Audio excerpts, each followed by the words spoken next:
बिस्मिल्लाहिर्रहमानिर्रहीम। अस्सलाम वालेकुम स्टूडेंट्स। आज हम lesson number 9 think not all is over poem है, इसकी एक्सरसाइज देखते हैं। सबसे पहले हम ओरल कम्युनिकेशन स्किल्स जो कि स्पीकिंग स्किल्स से रिलेटेड एक्टिविटी है, इसको हम देखते हैं। इसमें आप ग्रीटिंग्स और क्वेश्चंस जो हैं वो आप यूज़ कर सकते हैं पर्सनल इन्फॉर्मेशन मालूम करने के लिए। ठीक है, तो आपने यानी आप अपने फ्रेंड्स के साथ, फैमिली मेम्बर के साथ या आप कन्वर्सेशन कर सकते हैं, प्रैक्टिस कर सकते हैं। नंबर 1 पे है, ये ग्रीटिंग्स हैं। हाय, हेलो, अस्सलाम वालेकुम, गुड मॉर्निंग। यानी जब आप एक दूसरे से मिलते हो तो ये आप हाय हेलो से आगाज़ करते हो, अस्सलाम वालेकुम से बात का आगाज़ करते हो और गुड मॉर्निंग बोलते हो। ये ग्रीटिंग्स हैं। ठीक है, अच्छा। और नेक्स्ट आप जब ग्रीटिंग्स के बाद आप एक दूसरे से जब आप बातचीत करते हो तो आप क्वेश्चन करते हो, व्हाट्सएप, क्या हो रहा है, हाउ आर यू, आप कैसे हैं, व्हाट्स गोइंग ऑन, क्या चल रहा है। ठीक है, आप जब भी कोई किसी से बात का आगाज़ करते हैं तो अमूमन ये बात करते हैं। क्वेश्चन नंबर 3 है, व्हाट्स योर नेम, आपका नाम क्या है। What should I call you, मुझे आपको क्या कहना चाहिए, मुझे आपको क्या कह के बुलाना चाहिए। May I have your name please, क्या मैं आपका नाम जान सकता हूँ। ठीक है, तो ये आप ये जो 3 क्वेश्चंस हैं, कोई भी आप नाम किसी का जानना हो तो आप इनमें से कोई भी क्वेश्चन कर सकते हैं। नेक्स्ट है, वेयर डू यू लिव, आप कहाँ रहते हैं। वेयर आर यू फ्रॉम, आप कहाँ से हैं। ठीक है, कोई भी क्वेश्चन कर लें, यानी ये मालूम करने के लिए कि वो कहाँ से बिलोंग करते हैं। नेक्स्ट है, डू यू वर्क, स्टडी, क्या आप काम करते हैं या पढ़ाई। डू यू वर्क और स्टडी। नेक्स्ट है, आर यू अ स्टूडेंट और अ प्रोफेशनल, यानी आप तालिब इल्म हैं या कोई काम करते हैं, पेशेवर हैं। आर यू अ स्टूडेंट और a professional. Which school do you go to, अगर वो स्टूडेंट है तो आप उससे क्वेश्चन करेंगे, which school do you go to, क्या आप कौन से स्कूल जाते हैं, कि आपके स्कूल का नाम क्या है, कौन से स्कूल जाते हैं। वेयर डू यू वर्क, और अगर वो प्रोफेशनल है, जॉब कर रहा है, तो आप पूछेंगे वेयर डू यू वर्क, आप कहाँ पे काम कर रहे हैं। ठीक है, आप कहाँ पे काम करते हैं। Next, how old you are, आपकी एज क्या है। हाउ ओल्ड आर यू, आपकी एज क्या है, आपकी उम्र क्या है। व्हेन वर यू बॉर्न, या आप कहाँ पैदा हुए, आप कब पैदा हुए। व्हेन मीन कब। व्हेन वर यू बॉर्न, आप कब पैदा हुए। नेक्स्ट है, do you have any brother and sisters, क्या आपके कोई बहन भाई हैं। Could you tell me a bit about your family, क्या मुझे आप अपनी फैमिली के बारे में थोड़ा बताएंगे। ठीक है, अ बिट अबाउट योर फैमिली, थोड़ा अपनी फैमिली के बारे में बताएं, क्या मैं आपकी फैमिली के बारे में जान सकता हूँ। ठीक है, तो आप ये क्वेश्चन कर सकते हैं। नेक्स्ट आप ये जान सकते हैं, what is your favourite activity, आपका पसंदीदा मशगला क्या है। व्हाट इज़ योर हॉबी, आपका मशगला क्या है या फारिग वक्त में आप क्या करते हैं। What do you want to be in the future, आप मुस्तकबिल में क्या बनना चाहते हैं। What are your personal goals in life, यानी आपकी ज़िंदगी में ज़ाती मकासद क्या हैं। ठीक है, यानी कि आप आने वाली ज़िंदगी में, कमिंग फ्यूचर, आप क्या बनना चाहते हैं। तो यह आप क्वेश्चन कर सकते हैं। ये छोटे छोटे क्वेश्चंस हैं जो आप एक दूसरे के साथ प्रैक्टिस करें तो आपकी जो स्पीकिंग स्किल है वो इम्प्रूव होगी और आपकी कन्वर्सेशन में फ्लुएंसी आएगी। ठीक है, अच्छा। नेक्स्ट पार्ट है, use the following prompts to answer the questions. अच्छा, ये जो आपने क्वेश्चंस किए हैं, इनका आंसर भी करने के लिए, इनका आंसर करने के लिए आपको प्रॉम्प्ट्स को बोलते हैं क्यूज़, इशारे। ठीक है, आप इन प्रॉम्प्ट्स की मदद से आप आंसर कर सकते हो। जैसे आप ग्रीटिंग्स हैं तो ग्रीटिंग्स के आंसर में आप उसको पहले ग्रीटिंग्स करोगे, जैसे हेलो, गुड मॉर्निंग, या गुड इवनिंग, अगर शाम का वक्त है तो गुड इवनिंग, अगर सुबह का टाइम है तो आप गुड मॉर्निंग कहेंगे, ठीक है। और अस्सलाम वालेकुम है तो आप वालेकुम सलाम करेंगे, ठीक है। तो ये ग्रीटिंग्स के बाद आप अगर कोई आपसे पूछता है हाउ आर यू या what's up, how are you, what's going on, कि क्या हो रहा है, क्या चल रहा है, आप कैसे हैं, तो आप उसका आंसर कर सकते हैं नथिंग मच, कुछ खास नहीं, कुछ नहीं, कुछ ज़्यादा नहीं। आई एम फाइन, मैं ठीक हूँ, थैंक यू, शुक्रिया। आई एम ओके, मैं ठीक हूँ। I am a bit unwell, मैं थोड़ा यानी मैं ठीक नहीं हूँ, मेरी तबीयत थोड़ी नासाज है। आई एम एक्साइटेड, मैं बहुत पुरजोश हूँ, ठीक है। तो आप इसका आंसर कर सकते हैं। नेक्स्ट, आपसे अगर कोई पूछता है कि what's your name, what should I call you, may I have your name please, कि मैं आपको क्या कह के बुला सकता हूँ, मैं आपका नाम जान सकता हूँ और आपका नाम क्या है। अगर ये ऐसे क्वेश्चंस होते हैं तो आप उसका आंसर करेंगे my name is dash, my full name is dash, but you can call me that dash, ठीक है। यानी कि मेरा नाम फ़लाँ है और मेरा पूरा नाम ये है, और लेकिन आप मुझे इस नाम से भी बुला सकते हैं, ठीक है। तो आप ये ऐसे इसका आंसर कर सकते हैं। नेक्स्ट, अगर कोई आपसे पूछता है वेयर डू यू लिव, आप कहाँ रहते हैं, वेयर आर यू फ्रॉम, आप कहाँ से हैं, तो आप आंसर कर सकते हैं I live in dash, I am from dash, यानी मैं लाहौर में रहता हूँ और मैं लाहौर से हूँ, ठीक है। तो आप इसका आंसर ऐसे कर सकते हैं। नेक्स्ट है, अगर आपसे कोई क्वेश्चन करता है डू यू वर्क और स्टडी, क्या आप काम करते हैं या पढ़ाई करते हैं, आर यू ए स्टूडेंट और अ प्रोफेशनल, आप एक तालिब इल्म हैं या एक पेशावर, या आप जॉब करते हैं, ठीक है। तो आप इसका आंसर कर सकते हैं आई एम अ स्टूडेंट, ठीक है। अगर आप तालिब इल्म हैं तो आप इसका आंसर कर सकते हैं आई एम अ स्टूडेंट, और अगर प्रोफेशनल हैं तो आप कर सकते हैं I M an office worker, I am an office worker, जिनमें ऑफिस में काम करता हूँ। आई एम एन एम्प्लॉय, मैं यानी नौकरी करता हूँ, मैं एम्प्लॉय जिनमें पेशावर हूँ, ठीक है। तो आप इसका आंसर ऐसे कर सकते हो।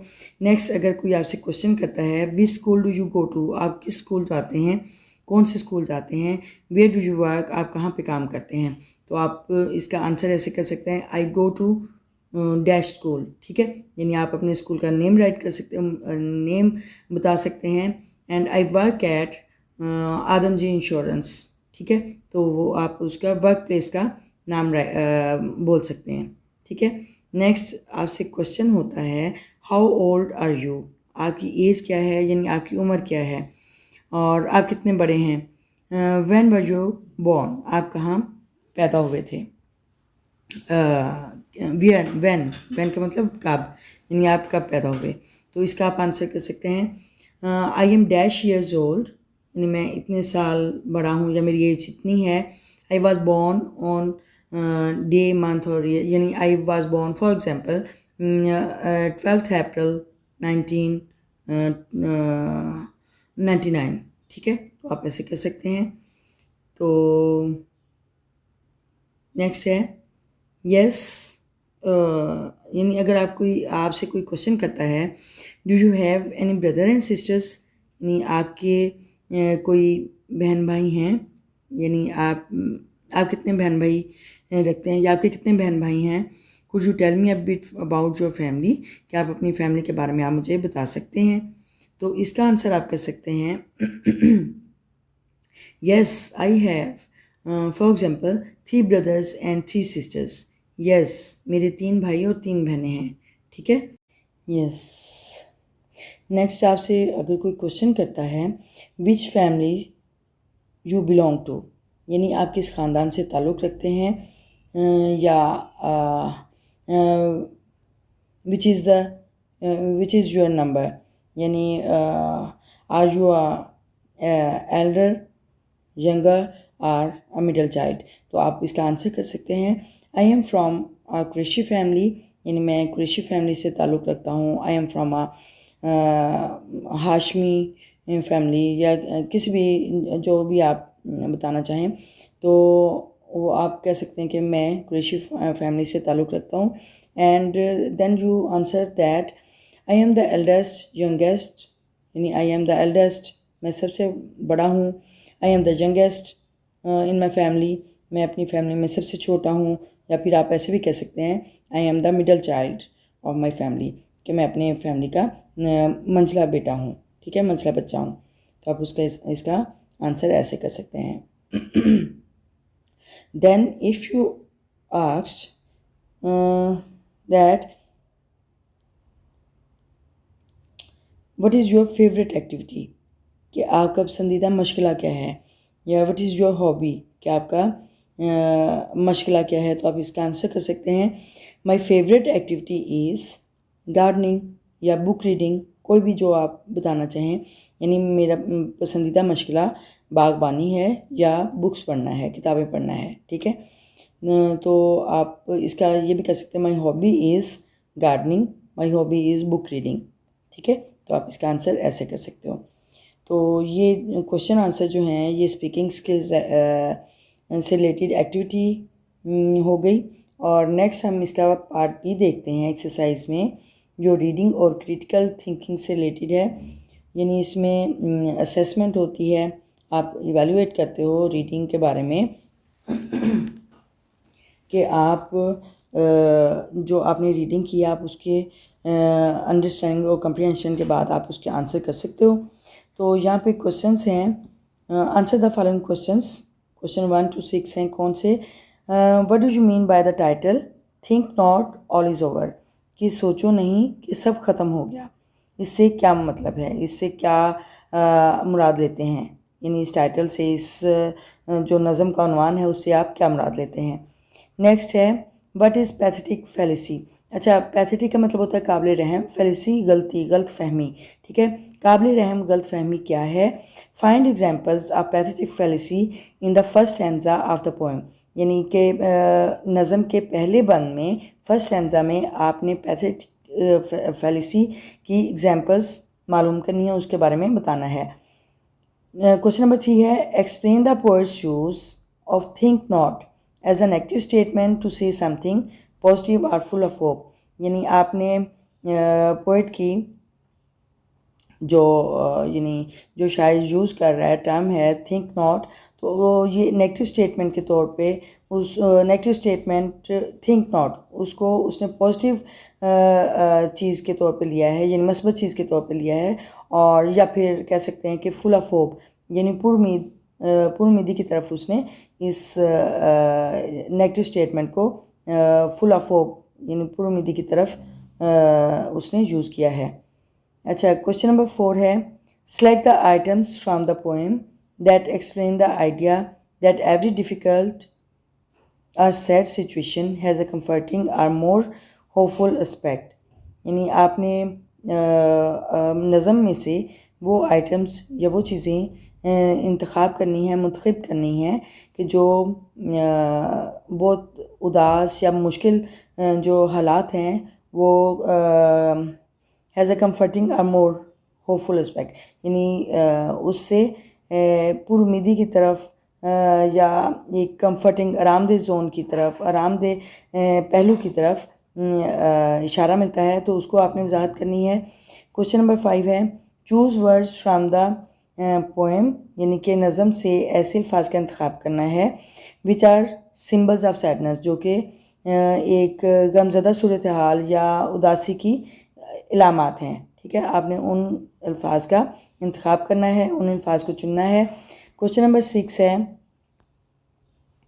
Choose expressions from the poem, यानी नज़म से उन एक्सप्रेशंस को कह लें एहसासात को इंतखाब करना है दैट शो जो कि ज़ाहिर करते हैं दैट थिंग्स विल चेंज, यानी चीज़ें तब्दील हो जाएंगी, एंड गॉड्स ब्लेसिंग्स और खुदा की रहमतें, खुदा की नेमतें विल बी एविडेंट, ज़ाहिर होंगी, ठीक है। तो ये इसके हम question answers to answer these questions we will find the next written answers. Yes, here are question answers. Question number 1, what do you mean by the title Think Not All Is Over? यानी जो नज़म का title है, उन्वान है think not, ना सोचो कि सब ख़त्म हो गया, उससे आप क्या मुराद लेते हैं? To answer this question is, the title Think Not All Is Over means that failure is a step to success. यानी थिंक नॉट यानी ना सोचो कि सब ख़त्म हो गया, इससे हम ये मुराद लेते हैं कि नाकामी जो है वो कामयाबी का जीना है, यानी नाकामी कामयाबी की तरफ बढ़ने का पहला कदम है। ठीक है, यानी हम ये नहीं कह सकते, अगर हम नाकाम होते हैं तो हम ये नहीं कह सकते कि सब ख़त्म हो गया।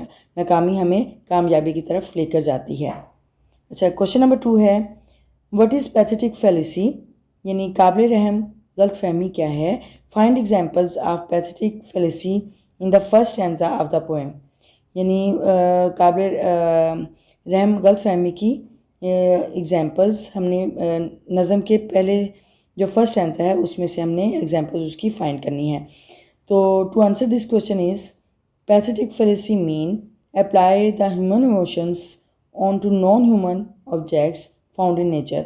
जैसे ही जब भी हम पोइट्री हम करते हैं तो उसमें ज़्यादातर पर्सनिफिकेशन इमेजरी यूज़ होती है। इमेजरी जो हम फर्जी सिचुएशन सोचते हैं, यानी हम जो चीज़ें इमेजिन करते हैं, यानी हमने जो कैरेक्टर्स इमेजिन किए होते हैं उसके बारे में बात होती है। और पर्सनिफिकेशन ये होता है कि जो इंसानी जो ह्यूमन ट्रेट्स हैं, जो इंसानी औसाफ हैं, वो हमने नॉन ह्यूमन ऑब्जेक्ट्स को पर अप्लाई करते हैं। ठीक है, तो जो नेचर में नॉन ह्यूमन ऑब्जेक्ट्स हैं हम उन पर नॉन ह्यूमन दूसरा ह्यूमन इमोशंस जो हैं वो अप्लाई करते हैं पैथेटिक फैलेसी में।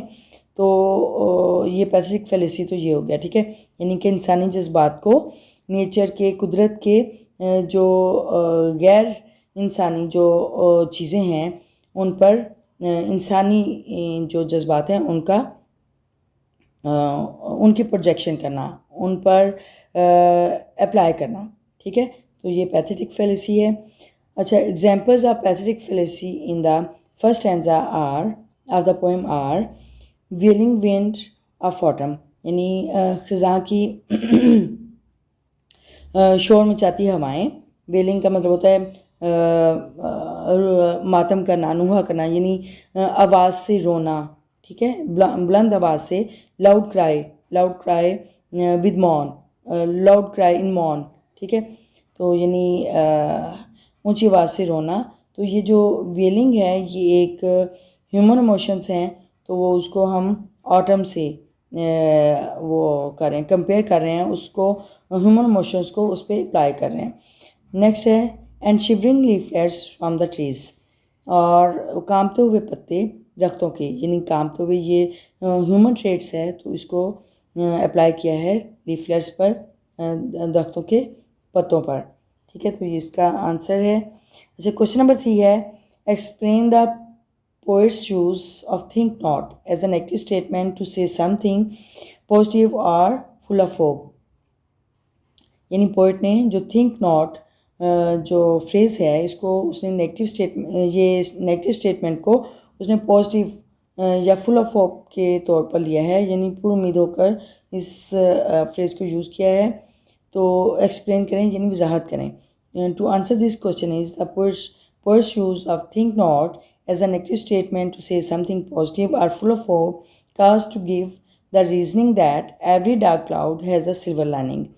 तो वो इसका इसलिए करता है, यानी थिंक नॉट को इसलिए पॉजिटिव मीनिंग में यूज़ करता है क्योंकि वो ये दलील देता है कि हर जो डार्क क्लाउड्स हैं, यानी गहरे बादल हैं या कह लें काले गहरे बादल हैं, वो उनकी एक रोशनी की लाइन होती है, या कह लें वो भी उनके साथ भी एक रोशनी की एक लकीर होती है, जिससे हमें उम्मीद होती है कि ये बादल ख़त्म होंगे, काले बादल ख़त्म होंगे और रोशनी आएगी और उजाला होगा।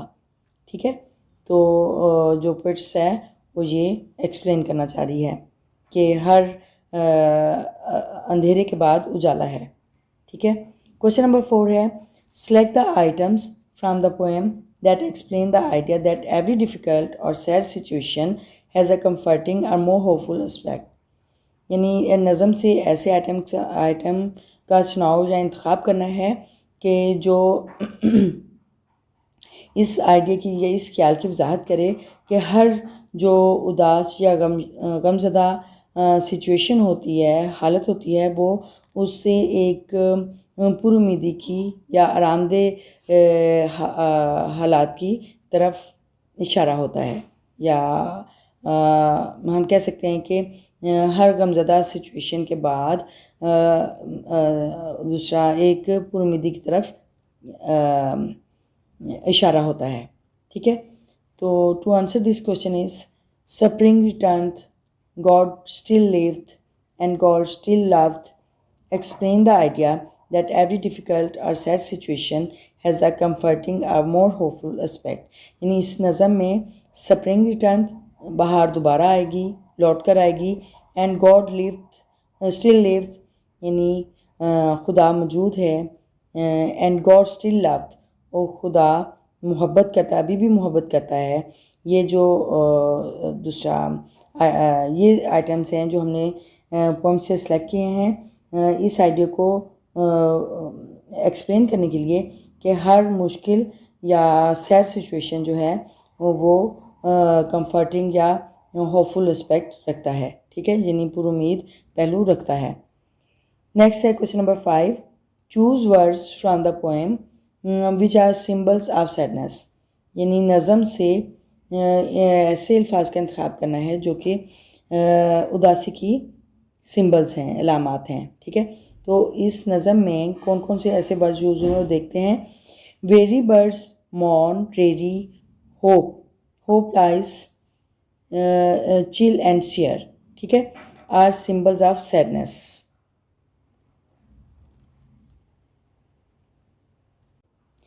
यानी थके हुए परिंदे गम, मौन गम को बोलते हैं, मातम करना। Dreary making you feel sad, जो आपको उदास कर देता है।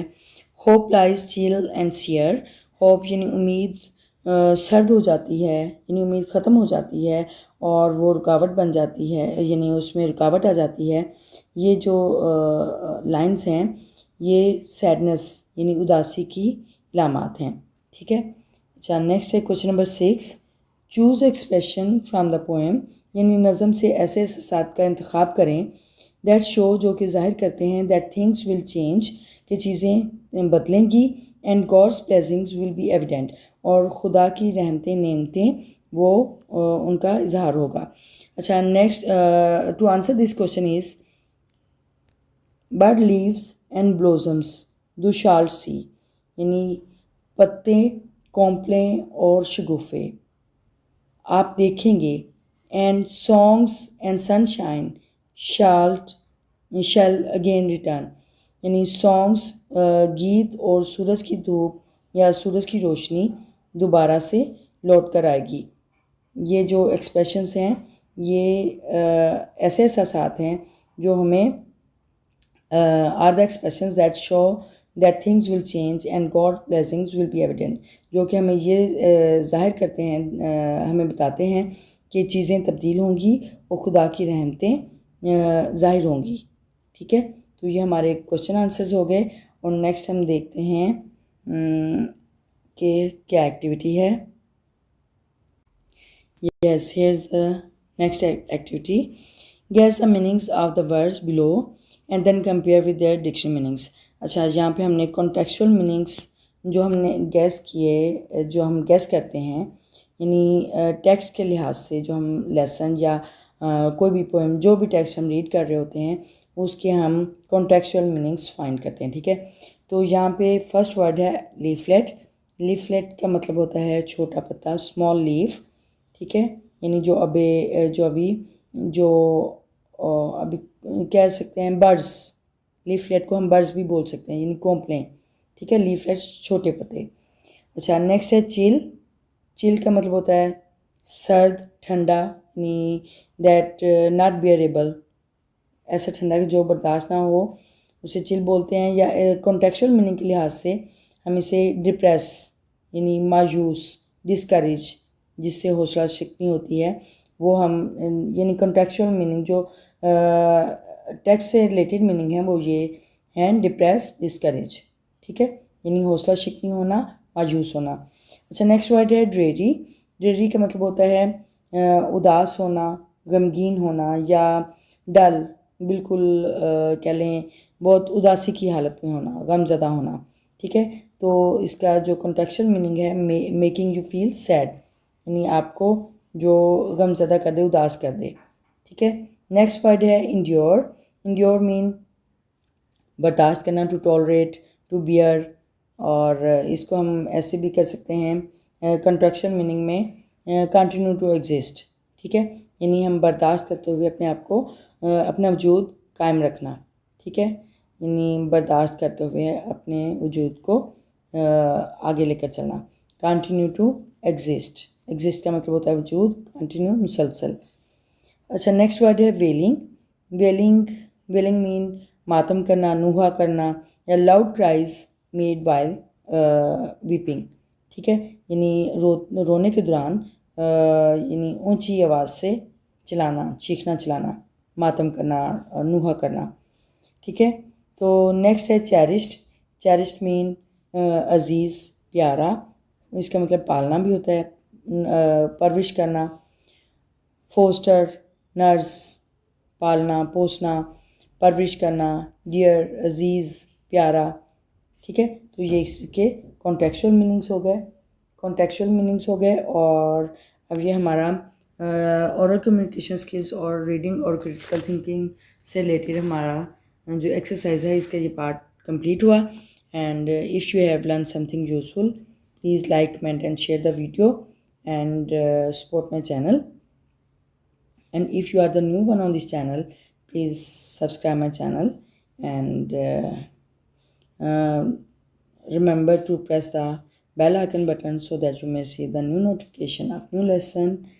Okay, remember me in your prayer and stay blessed always.